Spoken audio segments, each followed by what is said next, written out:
Welcome to the AppleInsider Podcast. I'm William Gallagher. Our sponsor this week is Mint Mobile. I'm joined by Wes Hilliard. Let's play our game. There's so much, right, going on this week. And actually, so much of it is like deliciously complex, or at least it has ramifications that could go on for years, or maybe just to the end of the OS 26 beta period. I'm thinking this time you may want to take notes. Wes, you've been across the whole of AppleInsider's news coverage this week. Has this been an unusual week, or am I just making this stuff up? It's definitely been busy, I would say. Not overly. It's just a lot of little things happening, a lot of tidbits here and there. Apple dropping some new services in the middle of the week just for fun. But yeah, we got a lot to talk about. It's funny because I'm just used to this time. It's not quite the silly season of the true summer months when nothing's happened. But in between the betas and the iPhone launch, you kind of expect it to get quieter and quieter. But I mean, speaking of betas, if the public beta isn't out by the time anyone is listening to us jabber on, then it will be in about half a sentence. So there's going to be a new flurry of people trying out the betas. There's going to be some new bugs found, things like that now. But I did think this week was quiet until, like you say, certain things dropped. And actually, it'd be nice if I could make an extension here to say it was so busy we all need to watch our health and our heart rates. And I can't quite make that go, but pretend I could, because Apple Insider Plus this week, for people who subscribe to the Apple Insider podcast, is all about health. I don't know when Apple suddenly became this health company. It kind of snuck up on us, but it really is now. And there are several things that have just happened in health. It turns out that both Wes and I use certain aspects of health, so we're going to discuss how we got into that, whether or not it's actually useful, and talk about a particularly interesting new release as well. But that's in Apple Insider Plus.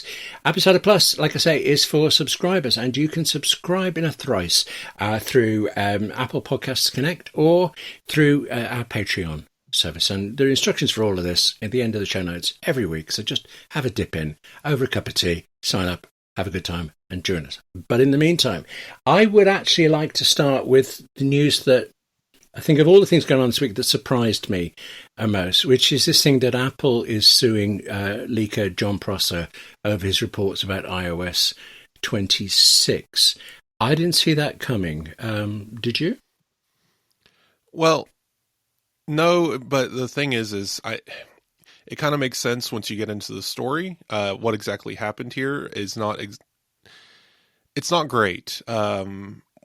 It's all obviously allegations. Nothing's been proven. This is all going to go to court, and they're going to hash it all out. But and John Prosser's already denied the allegations, saying he didn't know anything about this, and this isn't how this went down. So take that for what you will.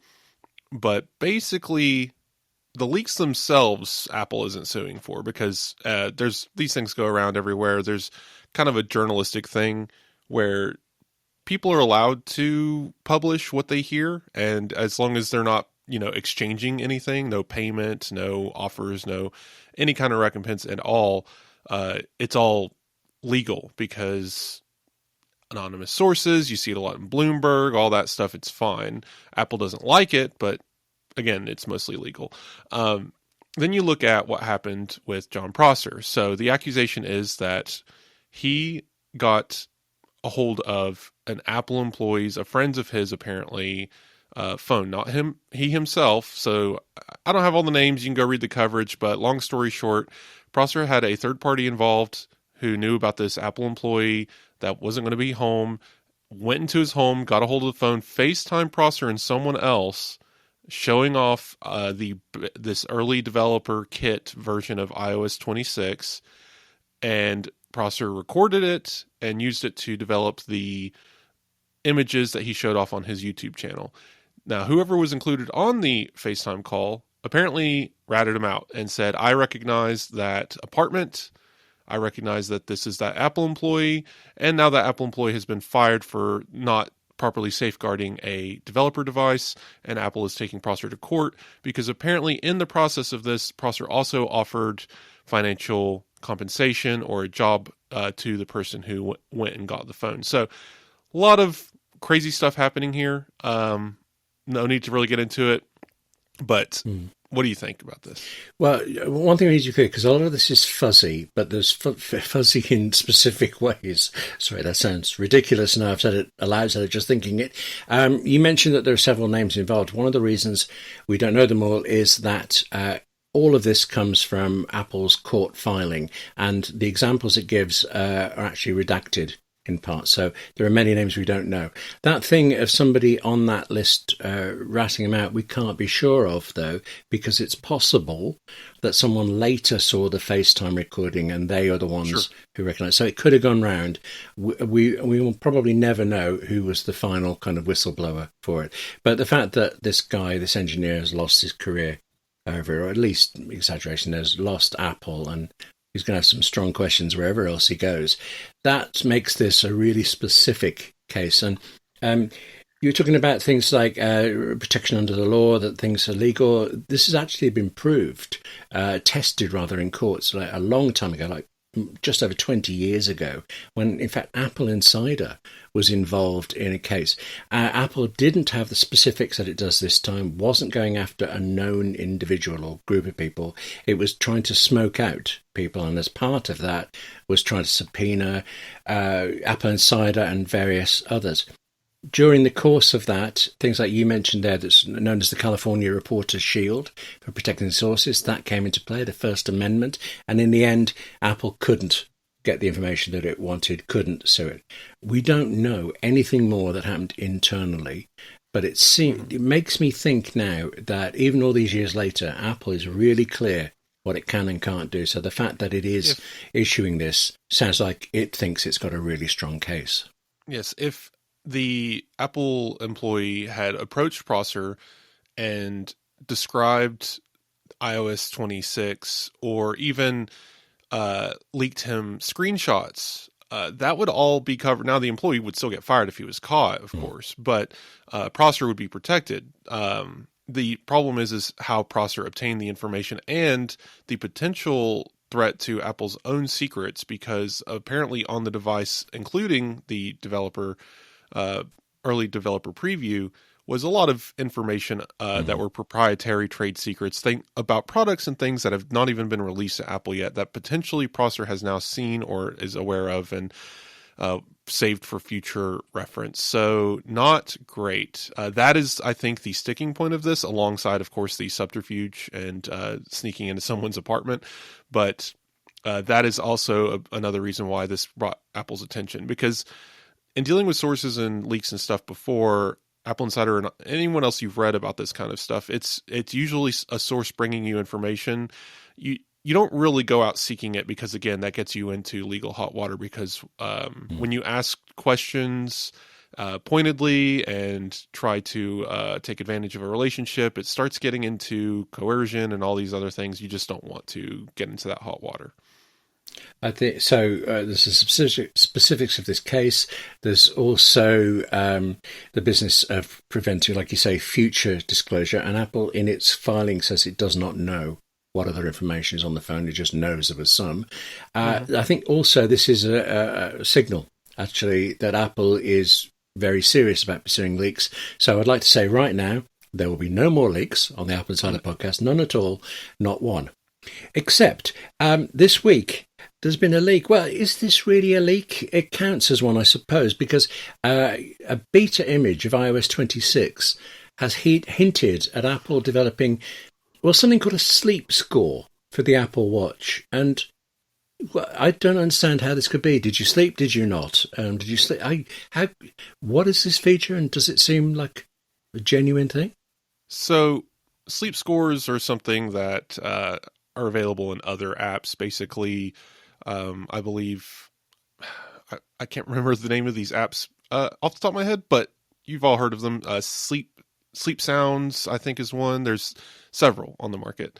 Auto Sleep is one, but you kind of get gauged on how well you've slept, and it will tell you basically, did you move around a lot? How often did you have REM sleep versus were you awake at any point in the night? And it can kind of just generally gauge your night's sleep. And I guess the score would give you a better overview of your day. Like, how exhausted are you going to feel right now? And it goes into the wider health thing, because if you're in a bad mood and you're doing the mood tracking and you're journaling and everything else, on top of that, having access to data like sleep and what you've eaten can really give you a good wide view of your health. So I think it makes sense that Apple would tinker around with providing that kind of information. It seems to me that I know when I'm exhausted first thing in the morning, and it happens far too often. And I'll look at well, I shouldn't look at the phone straight away, but I do. And the very first thing will say, well, you slept badly, William. You failed at your sleeping. I said, I'm miserable for the day. It's not that it's meant to be an immediate fix, like you're going to wake up and get told how bad you slept. It's more of a, can you improve your sleep score? It's like, okay, last night you got a 77. It's because you went to bed at 1 a.m. and drink coffee at 9 p.m., yes. right?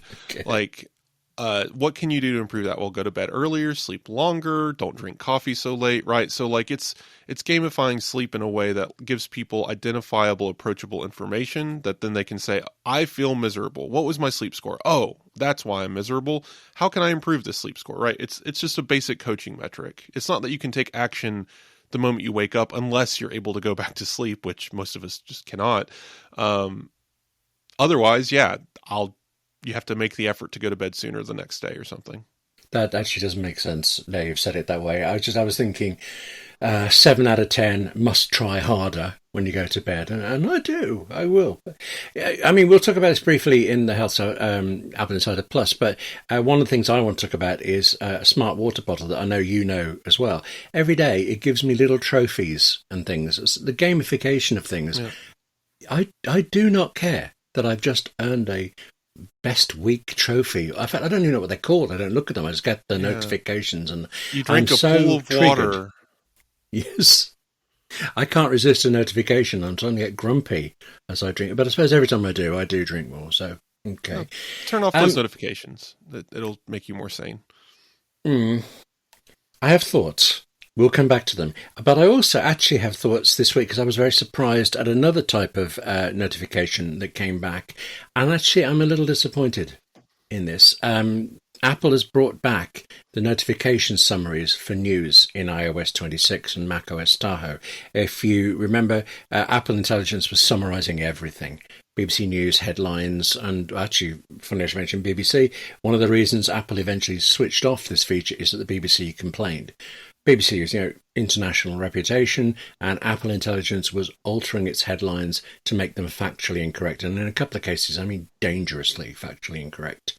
Apple switched it off, and now it looks like they've brought them back with only the change that the first time you update, you get an option that says, do you want these summaries? And you can break it down a bit. There's news, entertainment, emails, apps and things, and on my Mac and my iPhone, I've not allowed the news one. I have allowed the rest. I'm terribly intrigued to see if there's actually any difference at all in the back end for this, because I was misled by news story reports as well, and I can't remember if you were.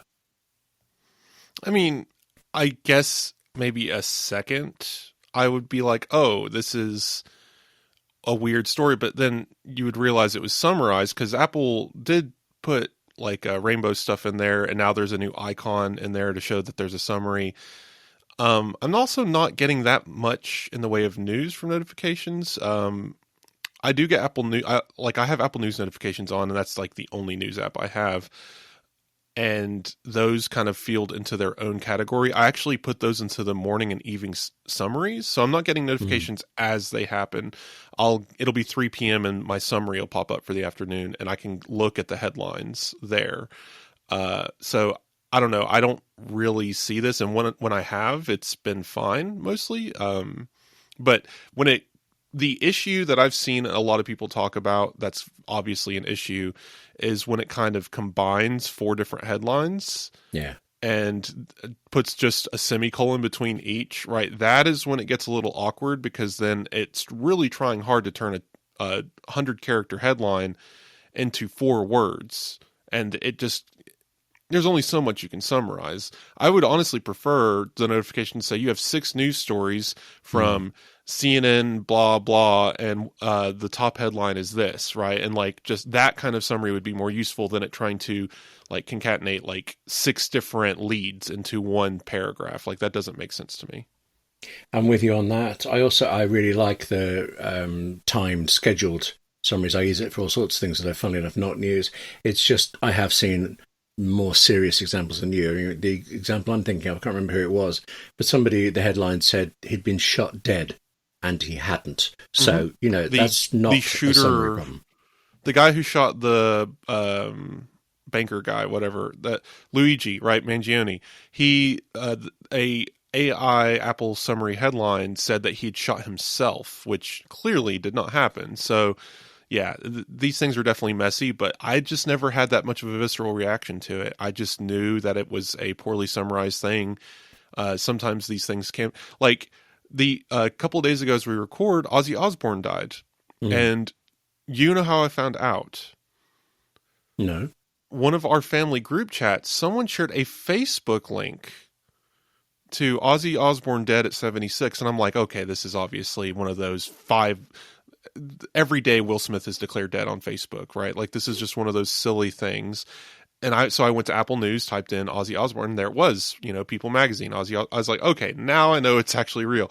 So I honestly think people just need to have more of that kind of mentality about any headline, let alone whether or not it's summarized. Just, No.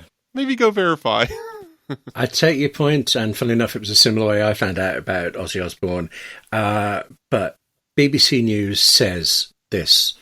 I mean, I worked for BBC News, so I know how important it is to them as well. Having another company make you wrong is unacceptable. I So, agree with that. Like, can't- that's why I think there's an easy solution to this that honestly I'm surprised Apple hasn't thought of. Is it's like I said, all right, if it's a single notification for a news story, just show the headline and lead. It's already as short as it's going to be, right? We make it to fit within those constraints. If it's groups of summarized notifications, then like I said, do your best as like an AI, right? Use the algorithm to determine which ones are most important, highlight the most important one, and then say other stories from your subscription to Wired, right? Like, and then move on instead of trying to, like I said, literally change the phrasing of a publication. One is more useful than the other is all I'm saying. Strange thing is that when I worked for BBC News, there was an editorial rule. I don't think it lasted very long, but it was there that headlines I think it had to be 5 words maximum. And the number of times a 6th word would have totally changed the story. So I think that's why they eventually reacted. But yeah, they're really conscious on short. But I tell you what, speaking of individual words then, because this one, it kind of intrigued me, kind of amused me as well. And it hits on a thing I think up to now you've been more interested in than I have, and yet I'm changing my mind. This week it was rumoured that the smart home hub that it might actually just be called HomePod, and it's all down to one word that was found in a beta of iOS 26. So can you reveal what the word was? Show now. Yes. This is one of those. I took issue with this, if only because I understand the point of covering bases and trying to be scarce and not revealing how you're finding this information, so Apple doesn't go and remove it, or maybe they forgot to hide a certain code base before they hit publish, and now that if you reveal exactly the phrasing, they're going to know exactly where it is and can go hide it again, so it's not there in the next beta. I get it. But at the same time, this reporting is basically, it kind of said this phrase and it had the word show in it. And we can't tell you how it appears, when it appears, where it is in the code, or, what is the circumstance of this? Because from my point of view, I think, okay, when would you get shown the word show in context of HomePod? Oh, the first obvious conclusion is a HomePod with a display. What's the second conclusion, William? Well, I suppose the nice flashing lights on the top can tell you Well, some things. what happens when you tell something to a HomePod that it can't take care of on the HomePod? Oh, right. Yeah, this happens so often. I can chuck it to your iPhone if you ask me nicely. Right. You're right. So are we missing, like, what, obviously, who leaked this? Mac Rumors? Like, obviously it's, they probably had enough information to say, okay, this is out of nowhere and it feels out of place and this word show applies here. But also, I'm just curious, like, did they accidentally step into a zone of code that's about what happens when you chuck something to an iPhone, and they can show you data there? Because I'll read the exact phrase. It's not exactly that ambiguous of a text. Your HomePod won't be able to show you the local weather, time, or respond to Siri requests about your area. It's about when you turn off location. I went through all of the settings and all of the apps, and nowhere did this phrasing appear, period. So I'm assuming this is a pop-up that occurs when you turn off location in a certain situation, or maybe upon initial setup of the HomePod. I didn't get into that much detail. But again, show being the operative word here, unless as a display, a HomePod can't show anything. So I can see how they arrived at this. I'm skeptical. Obviously, though, the product is coming. It's long overdue. So I'll give them this leak. So, like seconds ago, I said I was suddenly more interested, and now you've turned me against it. And I think it's before when we've talked about this, and I might be mixing together different rumours here, but the story of a home hub, fine, but also the story of some sort of robotic thing that Apple could have that follows you around your home, like a cat or something. You've been more interested in the robot than I have. Because I often use my iPads as dashboards and things. I could well see me in for that. And I like my HomePod when it behaves, so I was excited for this. And now, frankly, I'm not. So, thanks. Okay. Do you remain excited and interested in robot arms that follow you around with screens on? Oh, I'm absolutely excited for this. And so I wanted to point out as we record, because talking about Ozzy Osbourne has, I guess, introduced a curse into the world. Hulk Hogan has died, 71 years old. Oh, goodness, I didn't know that. Wow. Well, as we record this moment, TMZ released an article, and a family group chat shared it. So I went and verified in Apple News. Yep, there it is. And I didn't get a notification about something weird. So what we're learning here is that your family is plugged into celebrity deaths, and you also frequent sort of Will Smith must die Facebook groups. Well, each if to their on own. Facebook, yes. I'm not judging. But speaking of, taking care of yourselves and your life and insurance, I don't know how to make this connection, but we can get into the next topic. Well, what I was thinking was we're talking about things that might be happening, that have probably happened, that could happen, that might not, and legal stuff that will go on for years. At least this week there has been something big, and it's I was going to say the launch of AppleCare One, a new bundle, which is true, but there's also been a revision to AppleCare Plus. And I've got to say, I always get confused. I've even written about the difference between AppleCare and AppleCare Plus, and it still bewilders me. But one of the things this week is that the new version, I think, simplifies everything. But can we just start with, do you get AppleCare on your devices? No, I've never, been at a checkout line in a store and said, yeah, sure, charge me $200 extra for this MacBook. So I've never done it on purpose, but when I started doing the iPhone upgrade program, which is through Apple and their Citizen Bank thing, you automatically get it. And I'm fine with that. It comes with the theft and loss prevention. I've actually, launched a phone off of my bike and had to replace a display for $30. So it has come in handy. But for everything else, I still say no.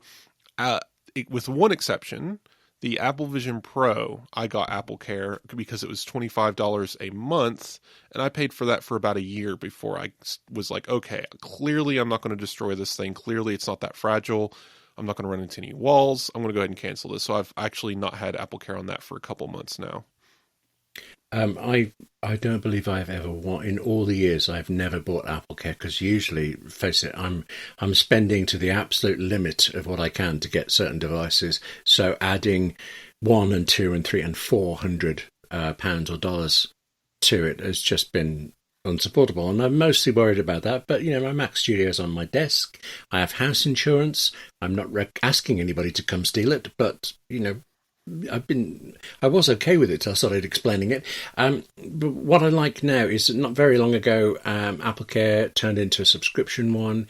So you paid a obviously much smaller monthly fee, or at least each month it seems smaller. It obviously adds up. And there were all sorts of confusion over how long you could keep doing that.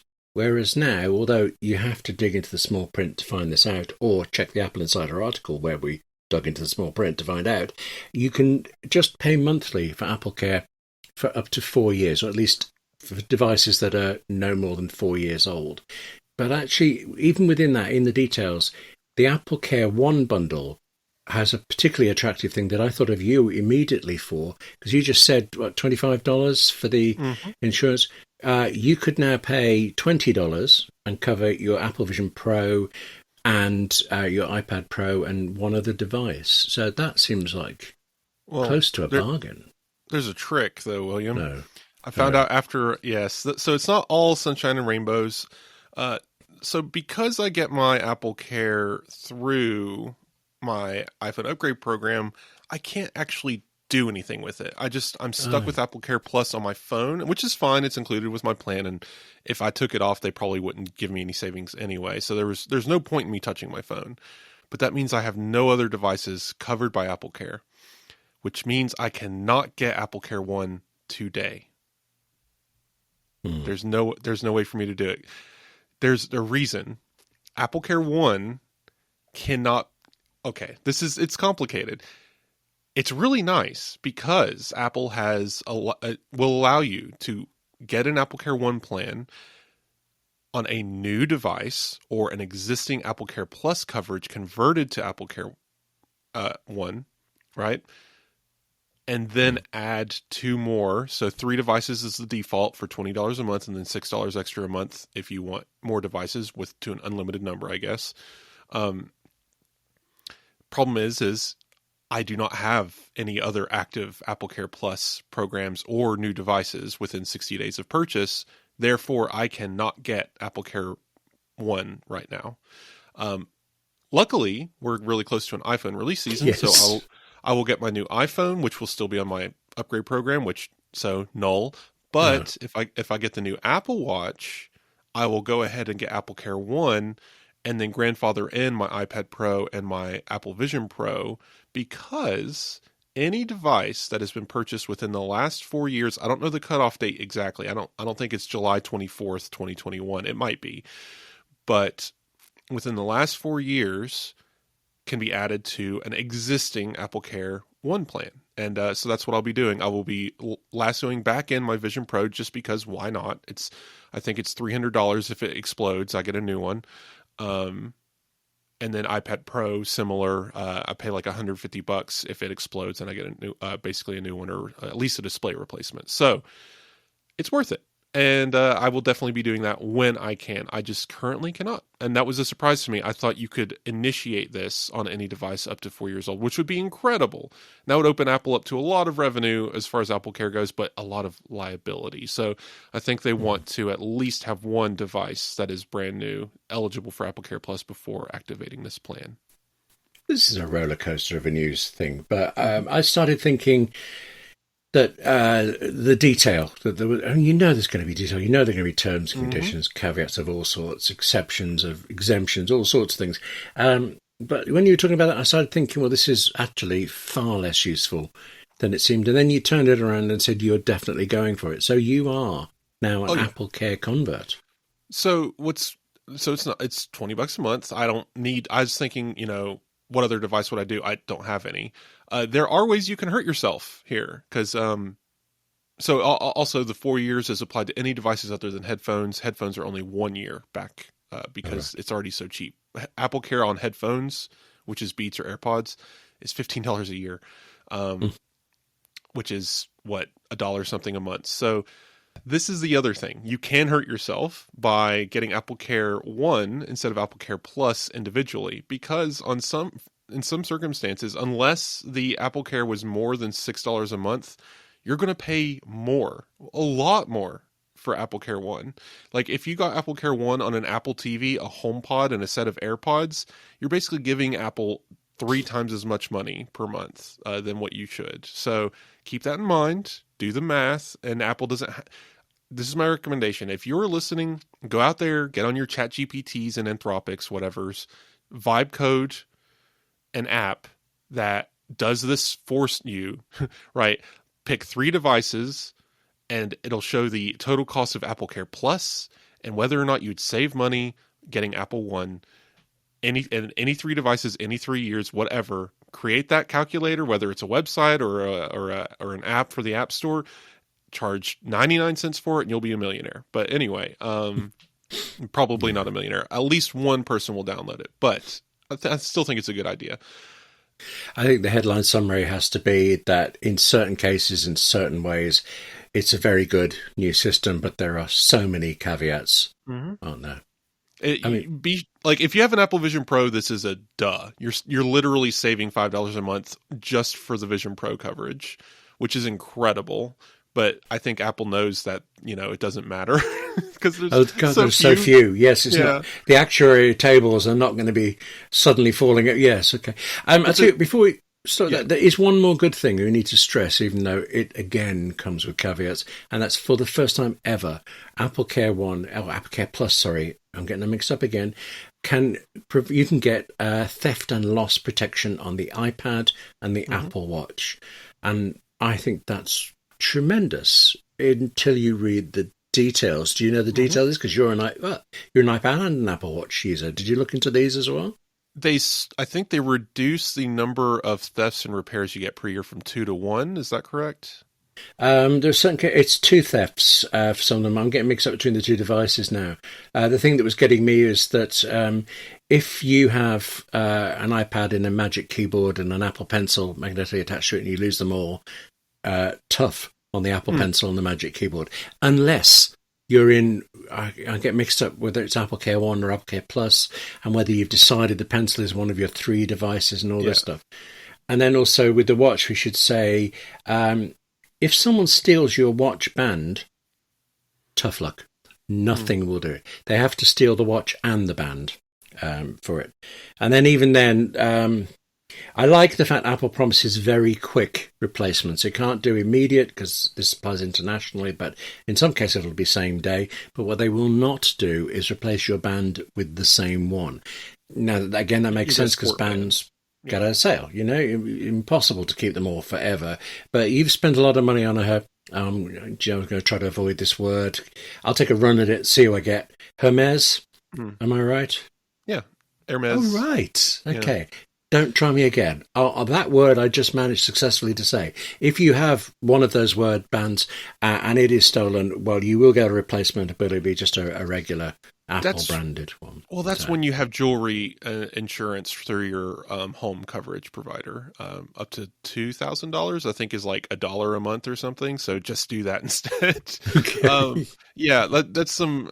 I don't know how it is over there, but generally speaking, if you have any kind of home coverage, it comes with jewelry and theft stuff. That doesn't usually cover phones. That's why it's good to have your own phone theft coverage like AppleCare.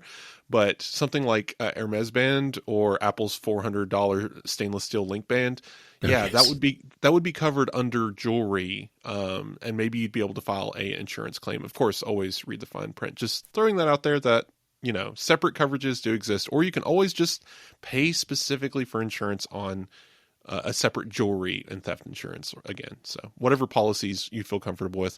Thankfully, I've never had anyone steal any of my things, knock on wood. So, I feel the urge to start speaking really quickly about how AppleInsider Podcast does not involve recommendations over insurance. Check your broker for details, all that stuff. We're not experts in this, and as we've just said, neither of us, well, until you got it with your plan, neither of us even used AppleCare. So there might be more checking to do, but you can start with the articles in AppleInsider Plus that take Apple's big grand announcement and then go, and break it down for you. Links to those will be in the show notes.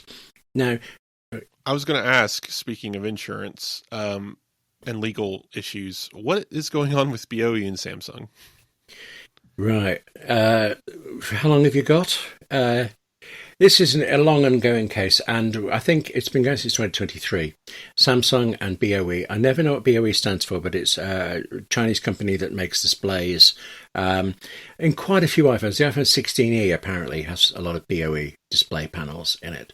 BOE and Samsung each accuse the other in various ways of infringing patents.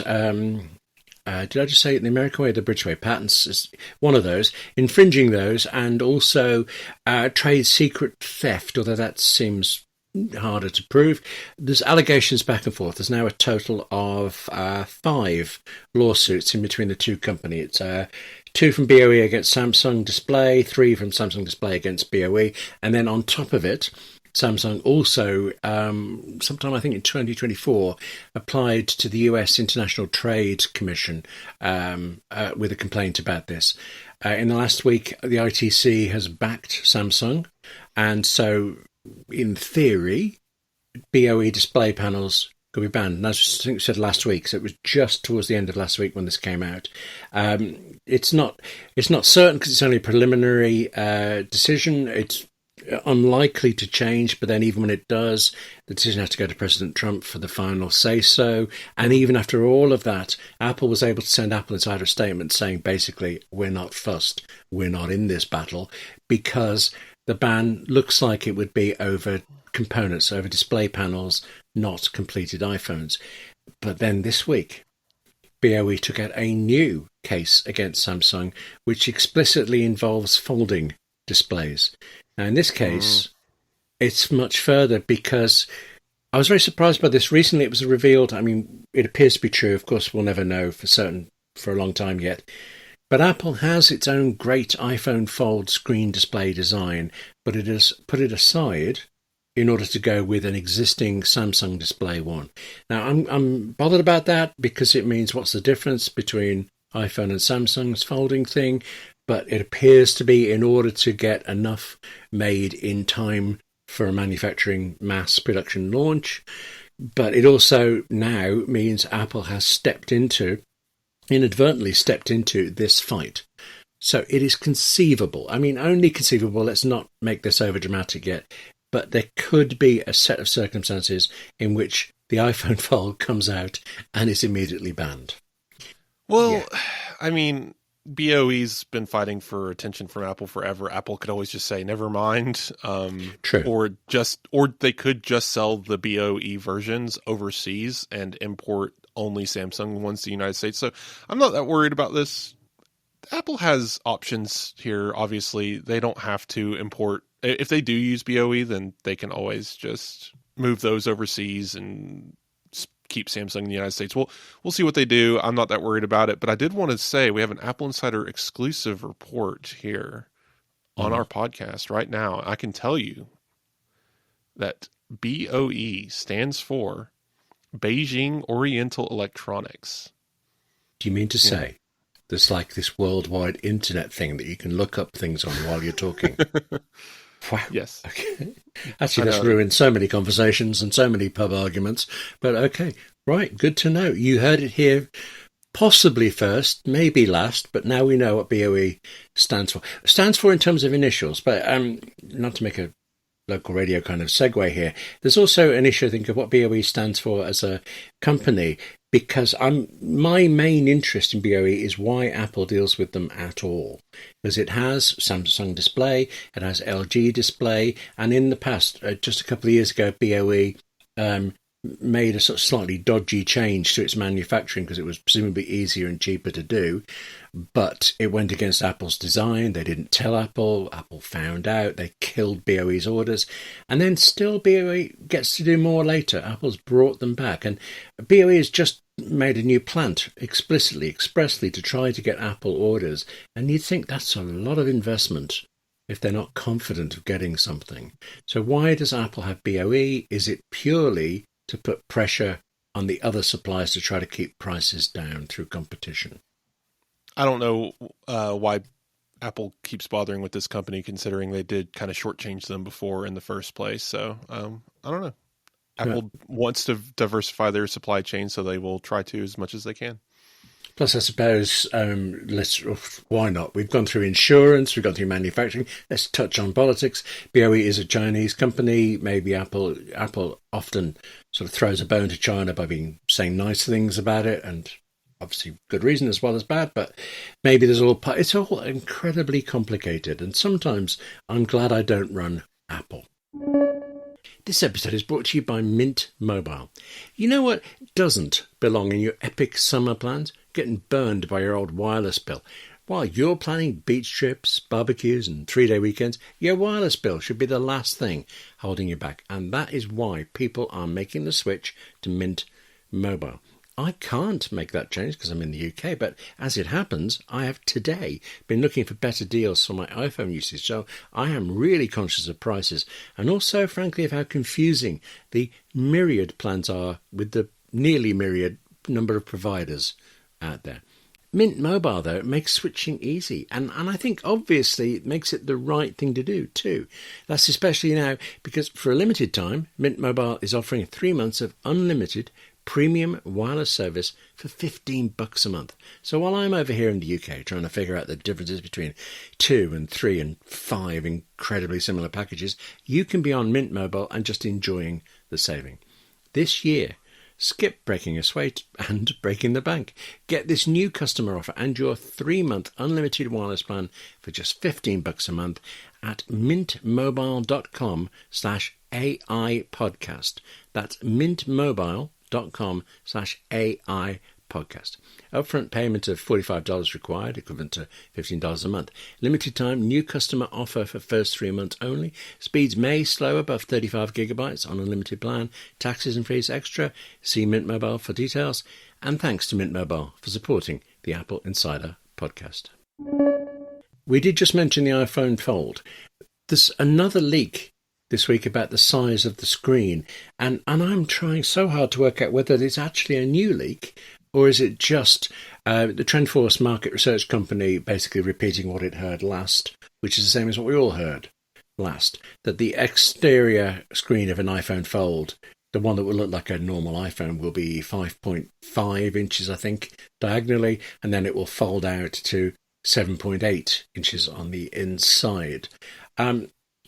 Given that there's no way to know, they don't cite sources, they don't explain anything at all, and they don't often refer even to supply chain investigations.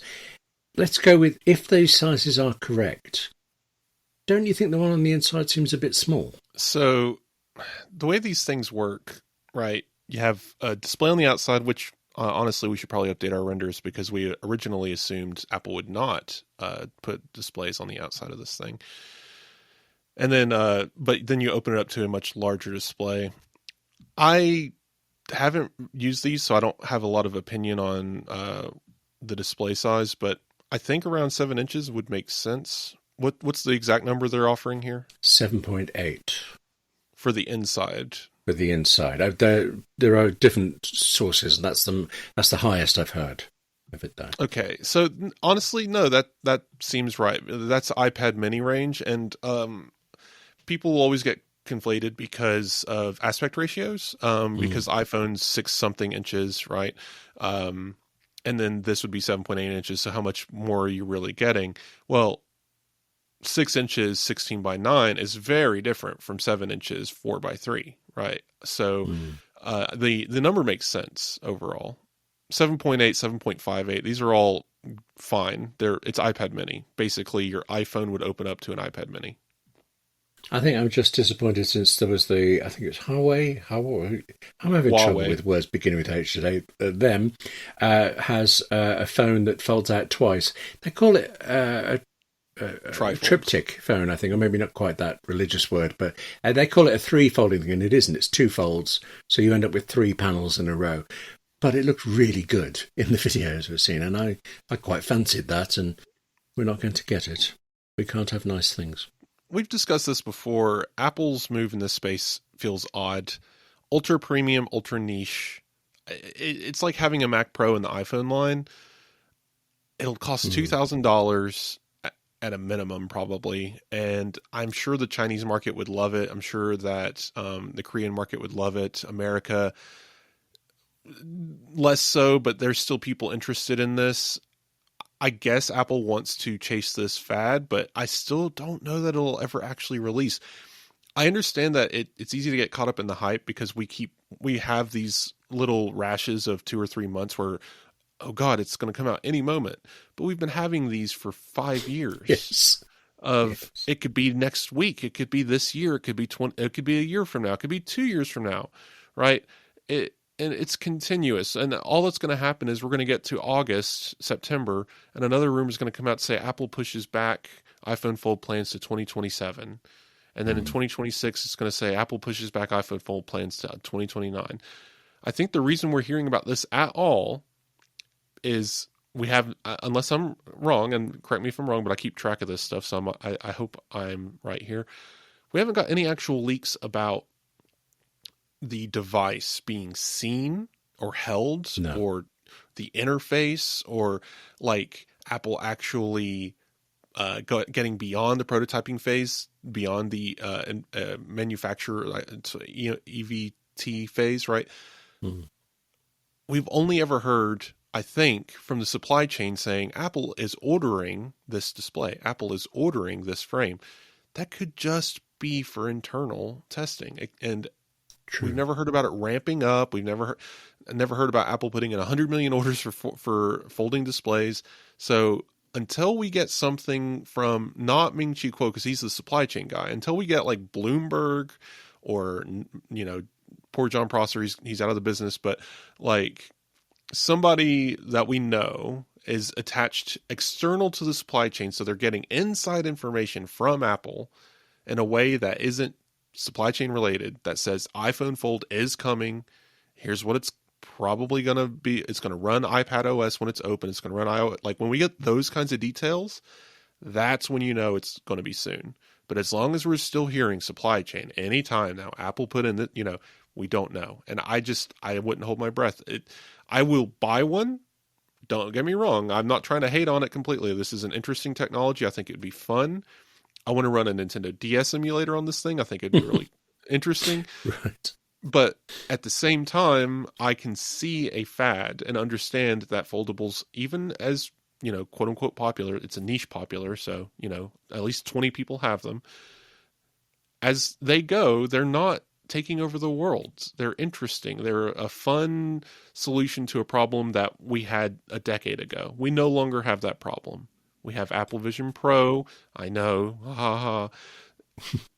It's coming, right? Vision OS and the future of computing in that respect, I need more display but smaller objects, that is the solution, not these folding displays. And I think as much as Apple has been working on them and prototyping them and perfecting them internally, it's been more of an exercise than it has been actual products. Like, a foldable iPhone feels less likely than a foldable iPad. That could still happen because iPads are still necessary and making them smaller makes sense. But the phone's already small. Opening it into something bigger is less of a need. I don't know. Like these devices, this whole future of this pipeline is just interesting. Like the foldable MacBook. Do we really need a 16-inch all display that folds into a clamshell so you can use a keyboard with touch? Like, interesting, sci-fi-y, but do we want that? Does it actually work? Apple hasn't released it, so so far I'm thinking no. Once it does, just like Steve Jobs come out on stage and say we're never going to do that, and then a month later they release the thing that does that. They're not going to do it until it makes sense. It'd be so much fun if they did it this September, though. But I know, obviously, AppleInsider is a technology thing, but technology equals people. So I laughed then when you said, your first thought about a foldable was running a game emulator, and my first thought was running OmniPlan project management software on it. We reveal ourselves through our choices, don't we? Something I can say with confidence, though, is Apple will do it right whenever this thing comes out, because right now the hardware is interesting, but the software is trash. Android has done a little to address these kinds of things, and the companies releasing them come out with their own custom things. But again, the Android ecosystem's already so fragmented.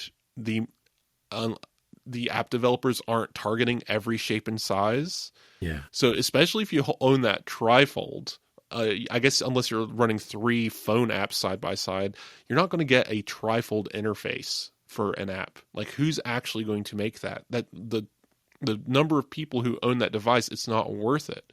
So Android really doesn't have a cohesive solution for foldables. It's all splintered and fragmented, as Android usually is. Whereas iPhone, when it does come out with a foldable, if it does, in whatever form, Apple will have a complete vertically integrated ecosystem of apps and operating systems ready for the device. And that will be the biggest selling point. And that's why I will actually see it possibly moving past the fad if Apple can make it happen and maybe make it a little less expensive. But, we'll get there or we won't. I think a thing about all of this is that you can argue there's a very vocal minority saying that Apple is failing by not bringing this out. And weirdly enough, there seems to be a very vocal minority saying that about all sorts of things that Apple does. And although you and I have touched on this often over the last few months, of different things have happened, this week you actually set out an editorial on Apple Intelligence about the doom and the gloom about Apple Intelligence and how, for the giant part of it, it's wrong. So why was that this week? And convince me, because obviously I think Apple Intelligence, I don't actually, but let's say I could think Apple Intelligence is rubbish. Why am I wrong? Well, I think I've written a similar editorial at least a few times in the last year since Apple Intelligence was revealed and rolled out. I don't understand. Well, okay, I do. It's projecting is simply what it is. It's people looking at something and then throwing what they want at it rather than seeing it for what it is. And that's what Apple Intelligence has. That's its biggest problem so far is, first of all, Apple called it AI, which made people think, oh, so you're making ChatGPT. No, they're not making ChatGPT. And they tried to clear that up at WWDC this year by saying, we're not making a chatbot. We have no intentions of doing that. This is a separate solution of introducing AI across an ecosystem in a way that gets out of the way of the user to the point that you won't even know you're using AI if you are some of the time. That's where Apple is, where the rest of the industry is, please, God, know that you're using AI and it's this model and it's ChatGPT 4.0 and it does all of these, that's the level of attention. Like, they want you to know what that you're doing, what model you're using, what version is out, and the hype cycles, and they're having media events about point updates to a software program. Like, that's the level the industry is trying to take. And people who are interested in this are taking that view and are trying to apply it to Apple, and it doesn't work because they're not doing that. So I wrote the story in relation to the information, which basically echoed a Bloomberg story, which I wrote a similar op-ed piece then as well, if you want to go read that one. But this is the most up-to-date set of my arguments for the situation. It's a long one, but I think it's worth a read. So please go check it out. I don't know if we can dive into all the detail without having to do an entire separate episode, but do you have any specific questions? Well, basically, in the broadest sense, I agree with you on this. I think more badly of Apple than you over certain bits, like the ad they had to pull. I'm so bothered by that because it was the first example of AI that I thought, yes, I would use. But then, just in iOS 26 and macOS Tahoe, the addition of Apple Intelligence to shortcuts, I've got half a dozen now of things that actually speed up my work because of Apple Intelligence. So I agree it's useful instead of trying to claim to be world changing. So in that sense, absolutely with you. But along the sense, I'd also kind of mixed in with that story this week, your article, there was another research paper in which Apple insisted its AI training was ethical and that it respects publishers. But then Perplexity said exactly the same thing, and Perplexity has at least been accused of not being ethical, of scraping where it shouldn't. And it's a fine line, but the CEO seems to have at least admitted that there were some issues for it. I don't know whether to trust Apple, except for the fact that Perplexity has been threatened with a lawsuit. OpenAI's ChatGPT is being sued by somebody. Microsoft by somebody else. It doesn't appear yet that anybody's suing Apple over Apple Intelligence. Frankly, I think they're missing a trick there. You should sue Apple over everything, seems to be the mindset. Do I trust Apple's ethical promise? or not? I don't know. I mean, it's been proven time and time again. Like this, what happens on your iPhone stays on your iPhone. People took issue with that. Uh, have challenged it over and over again. The whole debacle where they were using Siri recordings and people were listening to snippets of information, and there was some allegations that you could hear intimate moments or social security numbers, and I think a lot of that got exaggerated and blown out of hand because what really happened is someone asked an engineer that did this about it. And they're like, yeah, we hear all kinds of crazy stuff. And that was pretty much the whole story. And then it turned into Apple's letting people listen to you through the HomePod. Anyway, I think Apple's very trustworthy in this space. And that's why they have private cloud compute. That's why you can go and try to break into it and they'll just prove that you can't. Or versus iPhone, they have all these bounty programs. If it was hackable, you could make a lot of money generally. I know Apple's pretty bad about paying out their bounties, but generally you could make a lot of money revealing these state level secrets of hacking stuff on iPhone. It just doesn't happen. And I don't want to get into the politics of it, but like I want to mention, I'm probably going to do a story later today that I just found about IceBlock, the app that lets people report if ICE agents are in the area. Staying out of the politics of it, so don't worry. But the app developers have said there's no Android version of it because on Android, there's no the notification system requires you to log device IDs, and then you would be able to basically get subpoenaed and share information about everyone who's been notified. And so Android just even on the basic level of notifications would reveal critical information that could be taken from a developer. It wouldn't be Google getting subpoenaed, but it could be the developer or Google One that they would have to reveal those details because they have it. But on iPhone, they just don't. They don't have that information. And so back to this Apple Intelligence. So so trustworthiness, whether or not you trust them, I can't convince you. But I think the bigger story is what is Apple doing with AI? So first of all, they're not building a chatbot. They could, maybe. And when Apple releases a more contextual Siri, everyone's going to say, oh, this is a chatbot. Maybe.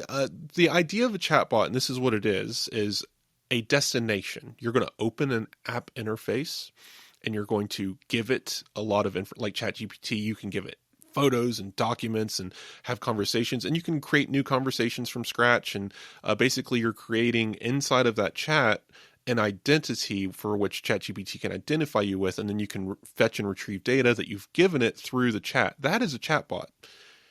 You don't do that with Siri. Every conversation you have ends when you end it. And the only information Siri's going to have, even with contextual data from app intents, is what's on the device. It's not creating this portfolio about you. The portfolio is your device, and that is the difference, and that's what Apple's advantage is. And I'm so surprised that people just aren't seeing this.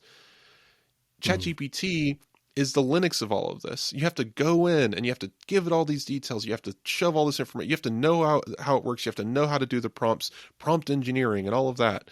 On iPhone, you just use your phone and it knows everything about you because it is your device, right? And it's private and secure and untouchable by external entities. Apple isn't training on your data. And if you send anything to ChatGPT through Siri on your device, ChatGPT can't train on your data either because of binding contracts that they have with Apple. It's totally safe and private. Okay, that's convincing. I'll be glad when there's more than ChatGPT available through Siri, so Perplexity and Gemini and all of these. So I want to get to the wider picture and then we can move on because this, like I said, this is a long piece, so please go read it. But the goal here is not so. All right, I was asked I was having a conversation in the forums. And you can go see it; it's still there. Someone was saying, "Well, Apple Intelligence is garbage. It's way behind all these competitors. I can't do anything with it." Well, I asked, "What are you using?" And they said ChatGPT Enterprise, and I use it for vibe coding. And I'm like, "Okay, you're asking Apple Intelligence to be something it isn't, because it is not a vibe coding platform nor a chatbot, right? Like, why are we looking at Apple, who makes iPhones, and asking them to make desk furniture? It's a different It's a completely different company. It's a completely different enterprise. It'd be like looking at Apple and saying, why aren't you making a search engine? Which I know people have asked in the past, but that's it. Like why don't you turn Spotlight into a search engine? Why are you using Google? It's like, but they're not in the search engine business. Spotlight is very close to a search engine, but it's private and secure on your device and uses your device data to get you information, but it is not attached to the web. Apple Intelligence is very much the same way. So the best framing I can give for Apple Intelligence is it is AI, it is an LLM, right? It is running generative platform stuff. You can generate images, you can generate text or edit text with it. You're getting summarized notifications and all of that stuff, right? So Apple Intelligence is very simple and straightforward compared to these more complex engines, but that is the point. And what we're about to get in the fall is shortcuts so users can access the models themselves, and apps that will access the models privately, securely, and for free that will be able to organize data in a way that they've never been able to do before. And it's going to be really interesting. We can't test this during the betas because it's not out yet, but the developers are about to do some crazy stuff. It's not just, if you're a text app, you can use writing tools. No, that was last year. This year, the developer of Foodnoms could use Apple Intelligence models on device to process your food photos and give you calorie counts, right? Like it's not you can use the model for anything non-deterministic within the same realm as what an AI bot would be used for. And that's really interesting, but it doesn't stop there. We're going to get more and more appetents until the point that we get the contextual Siri probably at the end of this year, beginning of next year, right? 26.4-ish. And then we're going to get the LLM backend for Siri, which is going to be built on Apple Intelligence on top of third parties building their models for Apple's private cloud compute. If that actually goes through, because Apple's only in talks to do that. No, they haven't signed a contract yet. This is still just really early. But if Apple actually follows through with that, you'll have this in your Apple ecosystem. You're going to have an on-device LLM and a private cloud compute LLM with many more levels that you can target through shortcuts that developers can target. Developers only get access to that private cloud compute version, by the way. Also, you will be able to target Anthropic's Claude, ChatGPT, and even Google Gemini. You'll be able to use Google reverse image search and all of that through visual intelligence, all of it private, all of it local to your device. Or if you're sending it off, it's being treated as local and not being used to train anything. And that is only possible in the Apple ecosystem. Apple is building the foundations of an AI ecosystem. No one else is doing this. You can't buy an Android phone today and have Google Gemini work with ChatGPT to do something, right?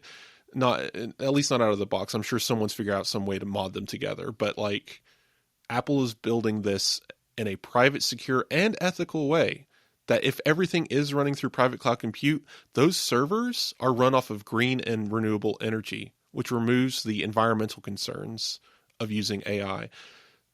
So it is a really incredible opportunity Apple's working towards, and I'm very excited for it. Earlier you mentioned breaking news. I mean, is it breaking news when it's just happened as we're recording this, but by the time it's heard, it'll be out? It's funny enough, BBC News is a question of how long does breaking news last? When do you assume people know it? But semi-breaking news then, as you were saying that very, very last thing, Apple released the public betas of iOS 26 and the rest. So expect the internet to slow down for a little bit. Yeah, we had a few things more in the show notes that we're just not going to get to. It's all a bunch of legal mumbo jumbo that honestly, you can read it on the site. It's a bunch of things happening where the result is nothing's happened, basically. It's the usual legal nonsense. All interesting stuff and very intricate, I think. And that's, I quite like the deliciousness of that. But yeah, there's a ton of it. Yeah, we'll leave it in the show notes just so you can go find it for yourself, or you can go read it on the website. But like the biggest thing is the UK might try to change its demands for further regulation on Apple, but they're not going to ask for an encryption backdoor. Great. But again, just a bunch of nothing. And I did want to do a last little tidbit because we are closing up the whole Apple thing with how they're trying to get out of their what is that contempt order? Basically, go read that story. Yeah, it's a fantastical thing. But even as we record today, that has probably had a gigantic curveball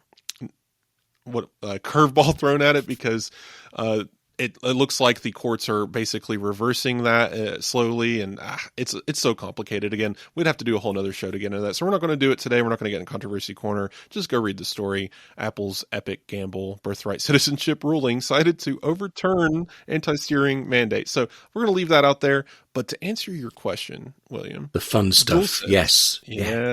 Yeah. So the PlayStation DualSense controller, it's just their name for it. DualShock was what you had before. Right. DualShock 2 and DualShock 3 for the PS1, 2, 3, and they went to DualSense. They wanted to be real fancy for the PlayStation 5. So this controller and the DualSense Edge, which is the premium version of the controller, is $200. Compare with your iPhone and iPad, Mac. Because of Apple building it into their systems, they've heavily promoted it, and Apple's worked pretty closely with Sony. They're actually going to bring PlayStation VR2 controller support to Apple Vision Pro as well.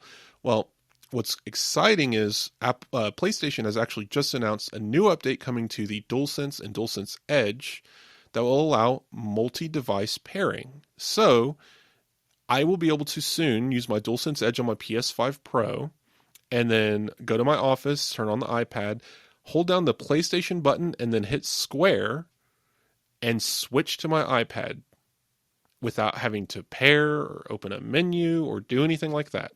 And then I could switch to my Apple Vision Pro by pressing PlayStation, then circle. You see where I'm going? So there's 4 face buttons. So you get 4 devices. And that's going to be really cool for us gamers. And no work will ever be done again. Just play another game on another device. How do you know? Concentrating is another issue that maybe we should talk about in a future AppleInsider Plus. Yeah, I don't play video games at work, but I do play a lot of Minecraft. Yeah, I built a farm yesterday. It was really nice. Mm-hmm. Okay. I think you're just making up words now, but that's fine.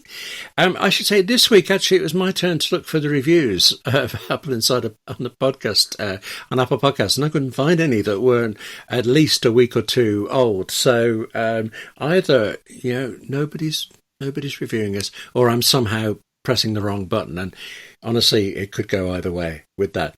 If people should have reviews of anything good, bad, indifferent, in the middle, well, indifferent's boring. Give us good or bad, and pop them on Apple Podcasts, and we'll read them out on the show, and it will help us as well in so many ways. But Wes, if somebody wants to reach you directly, how do they contact you? You can always reach out on Blue Sky. I'm available there. Usually people reach out all the time. I had someone ask about which water bottle we purchased on Blue Sky the other day, so that was nice. So yeah, you can always message me there. My DMs are open. You can email me, wes@appleinsider.com, and I'm also on Mastodon. You can follow me there. I don't really use it. I repost things every now and then. If I have a blog go out, I share it there.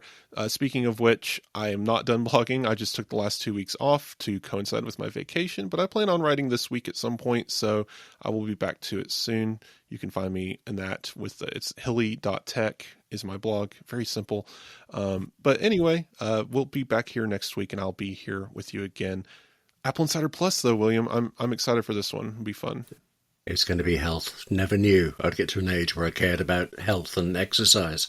I so much want to talk to you about social media at some point, because how things have changed there. Maybe that'll be a future AppleInsider Plus. For the moment, William at AppleInsider.com is the best way to reach me. I do have a 58 Keys channel for writers that did just have a Jane Austen week that I was so proud of, but lost me a ton of subscribers.